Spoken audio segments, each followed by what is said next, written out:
কি Rishan, good morning. Rishan good morning. বলে বাবালে, সকাল সকাল সবাইকে হাঁচি দিয়ে গুড মর্নিং বলে দিল।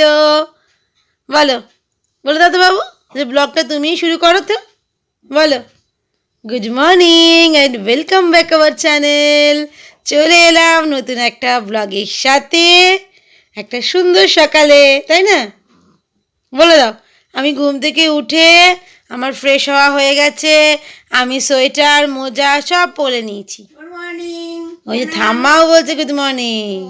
তুলে দাও। হ্যাঁ, ঠিক আছে, চলো বলো। সারাটা দিন আমি যা করবো তোমাদের সঙ্গে সবটা শেয়ার করবো, করবে তো বাবু? আচ্ছা চলো। সকাল থেকে বেজে গেল 1:45, এখনো পর্যন্ত তোমাদের সঙ্গে কিছুই আর শেয়ার করতে পারিনি। দেখো এখন জাস্ট ভাত হচ্ছে, আর এদিকে মূলো শাক মামনি, এই যে এখানে মূলো শাক হচ্ছে। কিছু সেভাবে এখনো হয়ে ওঠেনি, একমাত্র রিশানকে নিয়ে আমাদের টাইম কেটে যাচ্ছে। কোথা থেকে কী টাইম কেটে যাচ্ছে নিজেরাও বুঝতে পারছি না।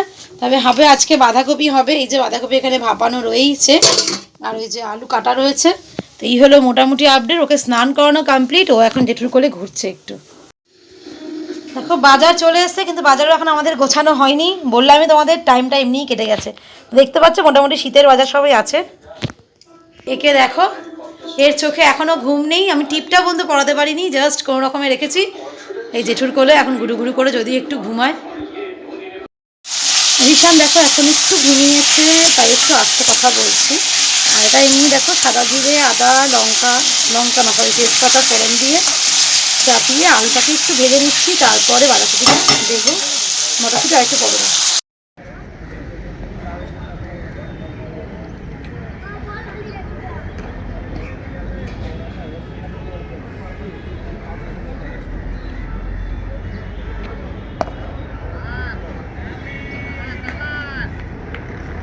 শীতের মরশুম মানে ক্রিকেট খেলতে সবারই ভালো লাগে।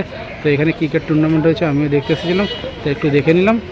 এবার যাই বাড়ি। গুড ইভিনিং, সন্ধ্যাবেলায় আবার চলে এলাম তোমাদের সামনে। ভেতরে চলছে খেলা।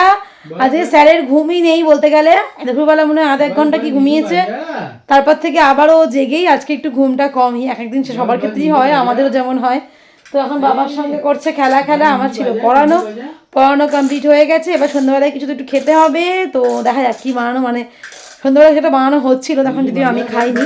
তো কি চলো, ওই দেখো খেলা চলছে নীলুকে নিয়ে। নীলু কোনটা আমাদের? ওই দেখো, দেখবে দাঁড়াও। দেখো মা মোবাইল চালিয়ে বুঝতে পেরেছে। বাবা রে, সত্যি খেল নীলুর সাথে খেলছিলিস দেখুনি? নীলুকে বল তুই কি করে বুঝলি? আমি আলো দেখে বুঝে গেছি। সত্যি বাবা, ধন্য। খেলো, ওইটা ওর নীলু, তাই তো? নীলু বাজাও তো, খেলো। নীলুকে বলো বাজাও নীলু। সন্ধ্যাবেলা টিফিন নিয়ে নিলাম, তোমার সঙ্গে ভাজাটা শেয়ার করা হয়নি। এই যে দেখো কুমড়ো ফুলের চপ বলো পকোড়া বলো যাই বলো, সেটা ভাজা হয়েছে, ভেজে নিয়েছি। আবার একটুখানি বেসন ছিল বলে এই যে লঙ্কারও ভেজে নিয়েছি। তো এই দিয়ে এখন মুড়িটা খাবো। আর এই যে ইনি এখন বাইরে এসছেন। এই যে দেখো হচ্ছে এখানে রাতে রুটি। যারা রুটি খাবে তারা রুটি খাবে, যারা ভাত খাবে তারা ভাত খাবে, তার জন্য দুটোই হয়। যে এখন রুটি করছে হলো মামুনি। আর এখানে রিশানকে নিয়ে রিশানের বাবা একটু ঘুরু করছে। যদি এই ব্লগটা তোমাদের ভালো লেগে থাকে তাহলে প্লিজ লাইক কমেন্ট শেয়ার, আর যারা এখনো সাবস্ক্রাইব করোনি তারা প্লিজ সাবস্ক্রাইব করে দিও।